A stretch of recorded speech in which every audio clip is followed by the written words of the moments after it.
Hi friends, आज हम देखेंगे 2023 कैट के स्लॉट 1 वर्बल का एक पैरा समरी क्वेश्चन जो कोलोनियलिज्म के ऊपर। क्वेश्चन शुरू करने से पहले आपको मैं दिखाना चाहता हूं कि इस क्वेश्चन का सोर्स क्या है। इस क्वेश्चन का सोर्स है स्टैनफोर्ड कॉलेज के जो वेबसाइट है, उसमें प्लेटो के ऊपर बहुत सारा मटेरियल है, उससे रिलेटेड एक आर्टिकल है कोलोनियलिज्म के ऊपर, स्टैनफोर्ड एनसाइक्लोपीडिया ऑफ फिलॉसफी में, और उसका जो स्टार्टिंग डेफिनेशन एंड आउटलाइन वाला पॉइंट है वहां से ये लिया गया है। आप देख सकते हैं, this is the para. stanford.edu से काफी सारे क्वेश्चंस पहले भी कैट में आ चुके हैं, तो आपको ख्याल रखना है कि यहाँ पे थोड़ा आपको इस लेवल का इंग्लिश पे आना चाहिए। Let us read the passage and see what it means. Colonialism is not a modern phenomenon. World history is full of examples of one society gradually expanding by incorporating adjacent territory and settling its people on newly conquered territory in the 16th century. अच्छा, ये पहला part है। पहला part ये है कि world में colonialism एक नया फिनोमेना नहीं है, बहुत दिनों से चल रहा है। बहुत बार ऐसा हुआ है कि किसी एक पीपल ने किसी दूसरे पीपल को ऑक्युपाई कर लिया और वहां पे अपने लोगों को सेटल करवा दिया। नेक्स्ट, दूसरा पहलू यहाँ पे आ रहा है। In the 16th century, colonialism changed decisively because of technological developments in navigation that began to connect more remote parts of the world. The modern European colonial project emerged when it became possible to move large numbers of people across the ocean and to maintain political control in spite of geographical dispersion. तो दूसरा part ये है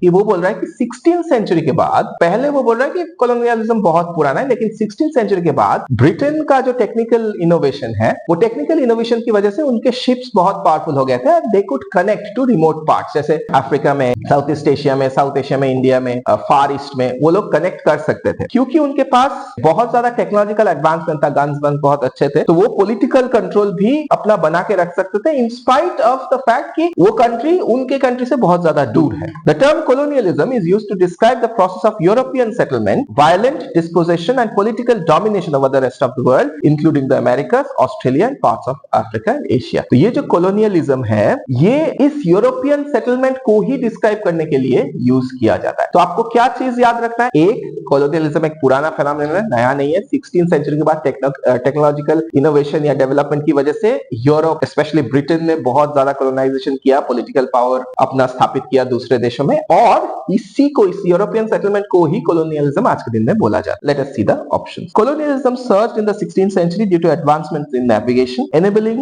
British settlements abroad and global dominance. ये हो सकता है, लेकिन इसमें वो ट्रांसफॉर्मेशन वाला बात नहीं है कि पहले भी कोलोनियलिज्म था लेकिन इस टाइम पे टेक्नोलॉजिकल इनोवेशन की वजह से ये ट्रांसफॉर्म हो चुका है, वो वाला पार्ट नहीं था। ये बाकी का पार्ट इसमें है। वन भी हो सकता है, लेट अस सी वो ट्रांसफॉर्मेशन वाला पार्ट कहीं पे मिलता है या नहीं। As a result of developments in navigation technology, European colonialism led to the displacement of indigenous population and global political changes in the 16th century. यहाँ पे ब्रिटिश वाला एस्पेक्ट नहीं है, यूरोपियन कोलोनियलिज्म इज ओके, लेकिन British वाला aspect नहीं है। It must be a little more specified, क्योंकि प्रिसाइजली ब्रिटेन के बारे में बोला गया है। मॉडर्न यूरोपियन कोलोनियल प्रोजेक्ट भी है, लेकिन I would go a little further into Britain. Let us see. 1 2 मैं डिस्कार्ड नहीं कर रहा हूं, लेकिन not very up to the mark. Colonialism conceptualized in the 16th century allowed colonizers to expand their territories, establish settlements and exercise political power. ये वाला एक गलत इंफॉर्मेशन देता है। It's not conceptualized in the 16th century. Actually बोला ही गया है कि ये बहुत ज्यादा पुराना है, इसको ट्रांसफॉर्म किया गया था। 4 देखते हैं। Technological advancements in navigation in the 16th century transformed colonialism. Important point है।